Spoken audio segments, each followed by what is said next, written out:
The Department of Justice has revealed that Homeland Security Secretary Kristi Noem made the final decision not to comply with the federal judge's order earlier this year to stop those deportation flights of alleged Venezuelan gang members under the Alien Enemies Act. According to a court filing, Noem was informed of the judge's orders to turn the flights around last March, but she decided that the detainees had already been removed from the United States so they could continue to be transferred to the notorious Seacourt prison in El Salvador.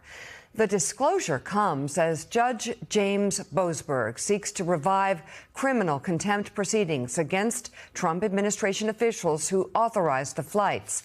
The Justice Department argued the decision was lawful and consistent with its interpretation of the court's order, but Judge Boasberg said deportees likely did not receive due process. All right, folks, buckle up because the latest drama coming out of the Trump administration is absolutely wild.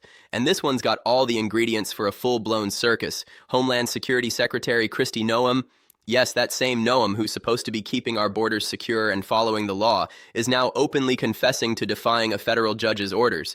Yep, you heard that right. On national television, she didn't just skirt around it or make excuses. She proudly admitted she went ahead with deportation flights even after a judge explicitly ordered them stopped. And come on, can you believe this? The judge's orders were crystal clear. They were in writing. They were unambiguous and binding. But Noem brushed them off like they were some kind of annoying mosquito she just swatted away. It's not like we're talking about run-of-the-mill policy disagreements here. This is straight up ignoring the rule of law, folks. This is illegal deportations. This is contempt of court charges probably coming right around the corner.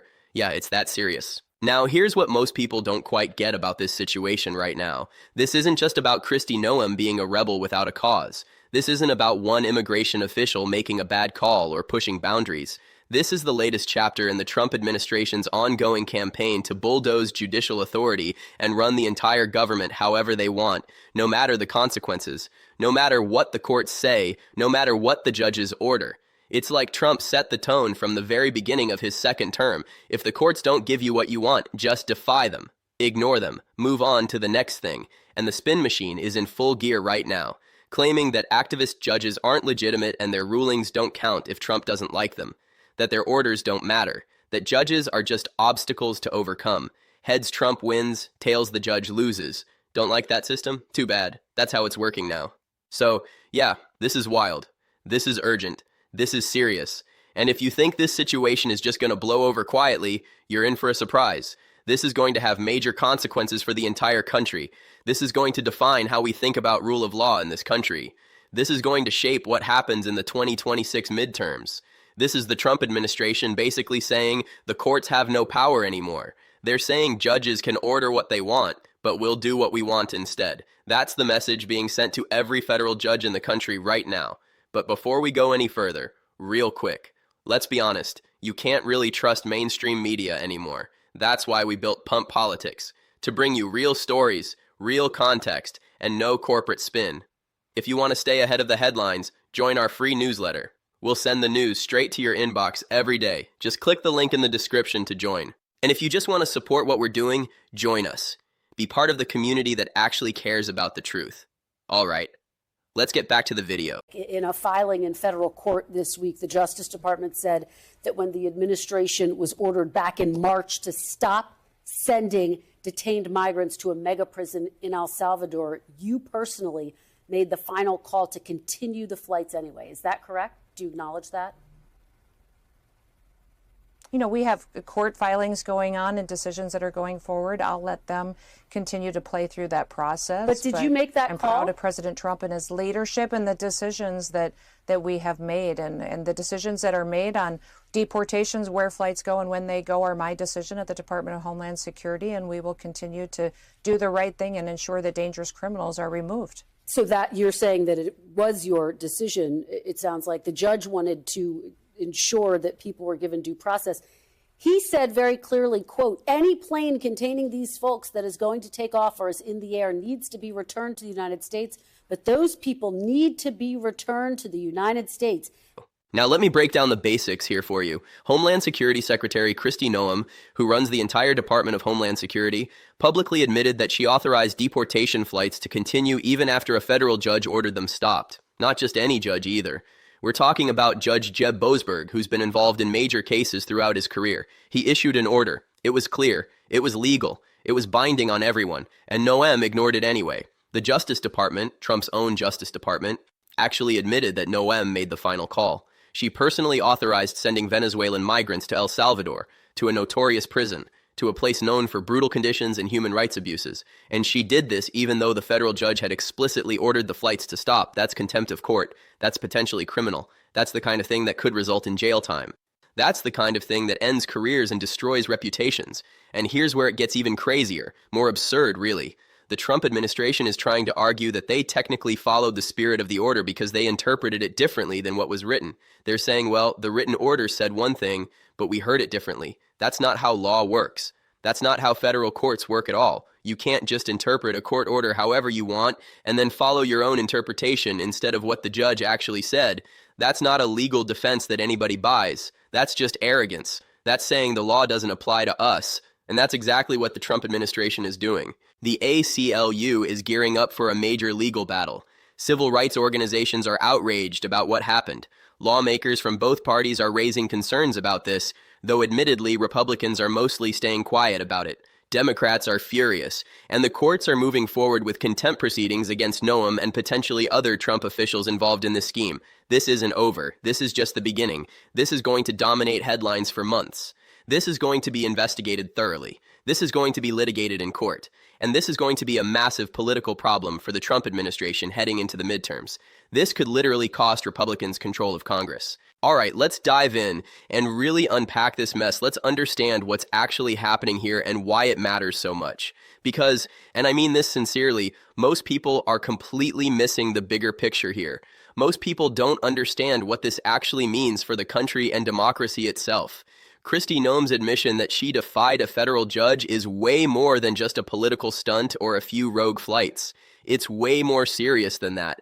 It's a full-on assault on the very idea of checks and balances, the fundamental system our country was literally built on.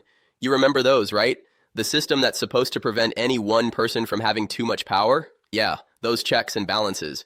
Noem isn't just flouting one random judge's order, she's setting a dangerous precedent that federal authority means absolutely nothing when it conflicts with the Trump agenda, and it doesn't stop with her. This administration has been pushing this lawlessness as policy approach for months now.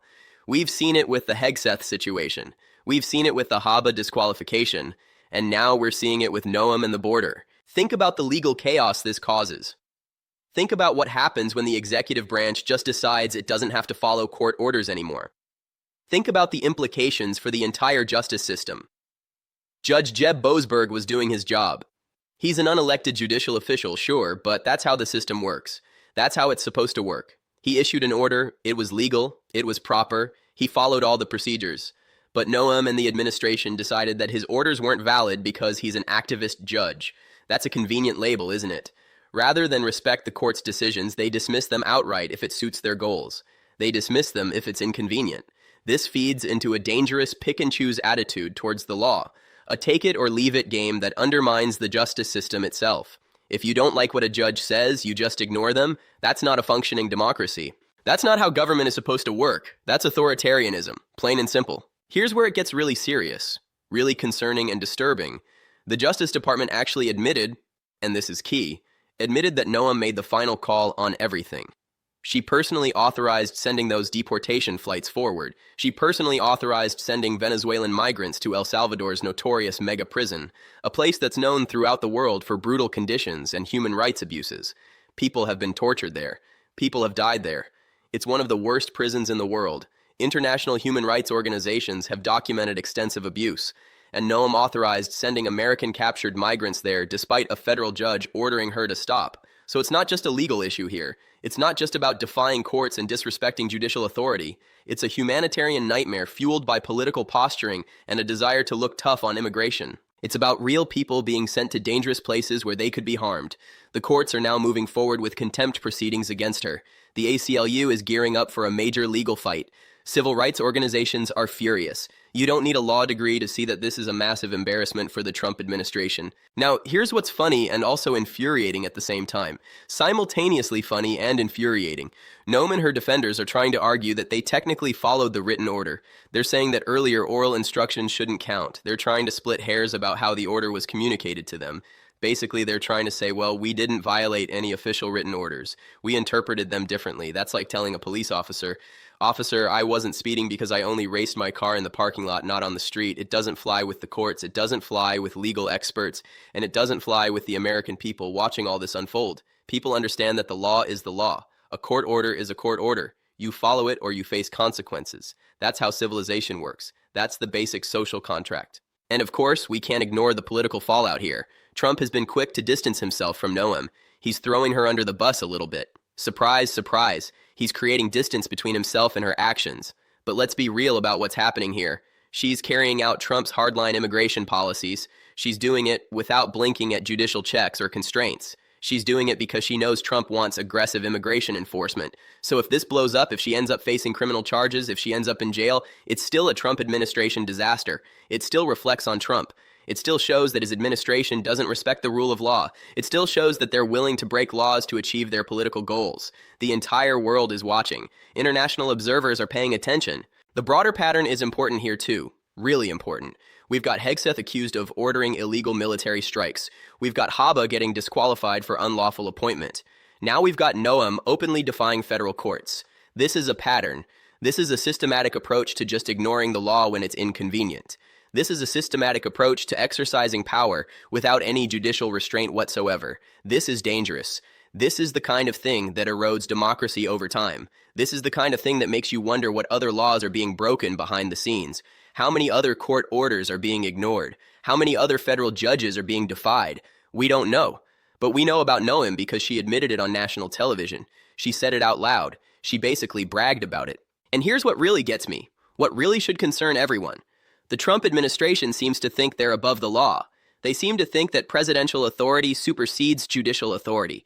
They seem to think that if they just defy courts enough, the courts will back down. But that's not how this works. That's not how the Constitution works. We have 3 branches of government. They're supposed to be equal. They're supposed to check each other. And when one branch, the executive, just decides to ignore the other, the judicial, you have a constitutional crisis. You have the breakdown of government. You have authoritarianism. So let's break down what this really means in simple terms here. Let's understand the core points you got to understand because this is important stuff. This matters for the future of the country. First point, Kristi Noem defied a federal court order and admitted it publicly. Plain and simple. She did it. She admitted it.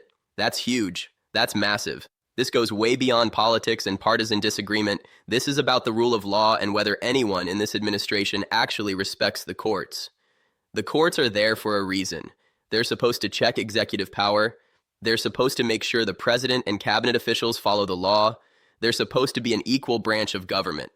And when cabinet officials just ignore court orders, the entire system breaks down. That's what's happening here. The courts issued an order, Noem violated it, and she admitted it publicly. That's the first point, and it's critical to understanding this crisis. Second point, the Justice Department confirmed that Noem had the final say on everything. She signed off on sending migrants to that notorious El Salvador prison. We're talking about people being sent to a place known for torture and inhumane conditions and human rights abuses. We're talking about people being sent to a place where deaths occur regularly. We're talking about a mega prison that's infamous for its brutality throughout the world.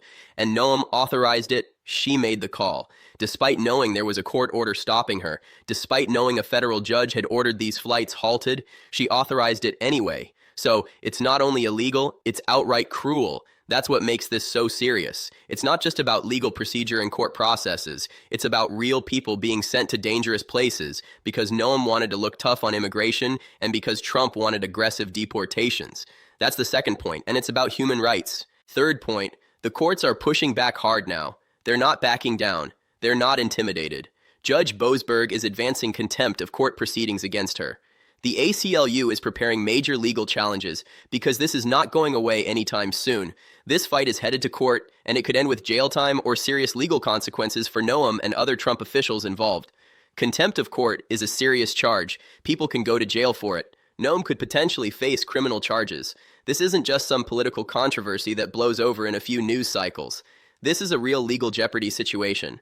The courts take this seriously. When someone defies a court order, judges respond. And Judge Boasberg is responding. He's moving forward with proceedings. He's showing that the courts still have power and authority. That's point 3, and it's critical. Fourth point, the political stakes are massive here. Trump's administration is doubling down on their lawlessness as policy playbook. This alienates moderates and energizes critics on both sides of the political spectrum. The GOP base might cheer the tough immigration stance, strong border enforcement, deportations, all that stuff. But broader public opinion, it's souring fast. Regular Americans understand that the courts matter. Regular Americans understand that rule of law matters. Regular Americans understand that you can't just ignore judges because you disagree with them. And with the 2026 midterms around the corner, this kind of headline is poison in battleground districts. This is the kind of story that energizes Democratic voters. This is the kind of story that makes independent voters question whether they can support this administration. This is political gold for Democrats heading into the midterms. That's the fourth point, and it has massive implications for the election cycle. Fifth point, this sets a precedent for future administrations. If Trump can ignore court orders, what's to stop the next president? What's to stop future presidents from ignoring courts? We could be looking at a complete breakdown of the constitutional system. We could be looking at the end of checks and balances as we know it. If the executive branch can just ignore the judicial branch whenever it wants, we no longer have 3 equal branches of government. We have one branch, the executive, with unlimited power. That's a dictatorship. That's not democracy. That's not the system our founders set up. And that's what's at stake here. And here's the big picture that people need to understand, the overarching theme that ties everything together. This is part of a larger assault on judicial authority. This is part of a systematic campaign to weaken the courts and strengthen the executive branch. We've seen it with Trump's comments about activist judges. We've seen it with his attempts to appoint loyalists to the courts. We've seen it with Haba's illegal appointment bypassing Senate confirmation. We've seen it with Hegseth's alleged war crimes. And now we're seeing it with Noem defying court orders. It's a pattern, it's intentional, it's dangerous, and it's going to have real consequences. So, yeah, come on. You can't make this stuff up. It's like a political reality show, but with real lives and real consequences. Noem and Trump's administration just keep pushing boundaries. They keep testing limits. They keep seeing how far they can go. The courts might finally say enough. And when that happens, things get very interesting. Criminal charges could be filed. Jail time could be served. The entire balance of power could shift. This is serious stuff. This is the kind of stuff that changes governments. This is the kind of stuff that historians will look back on and say, this was the moment everything changed in America. This is the moment when the system broke down. Now think about what this means for your rights. Think about what this means for your ability to have justice in the courts. If the executive branch can just ignore court orders, how do you get justice? If a president can order their officials to ignore judges, how do you protect yourself? You can't. You're left with nothing but the whims of whoever is in power. That's not a free country. That's tyranny. And that's what we're headed toward if this pattern continues. The Trump administration has to understand that they're not above the law. Kristi Noem has to understand that. And if they don't learn that lesson, the courts will teach it to them. There will be consequences. There will be jail time. There will be a reckoning because the courts are the last line of defense for democracy, and they're not going to back down. All right, folks, that's the full picture on Kristi Noem's courtroom drama and the Trump administration's bold and dangerous defiance of federal authority. This is going to continue to develop over the coming months. This is going to get worse before it gets better. The legal battles are just getting started. The political fallout is still building. Stay tuned because the next chapter, it's going to be explosive, and you're not going to want to miss it. This is the story that could define Trump's second term. This is the story that could cost Republicans the midterms. This is the story that matters. This is what we're watching unfold right before our eyes. This is democracy under threat.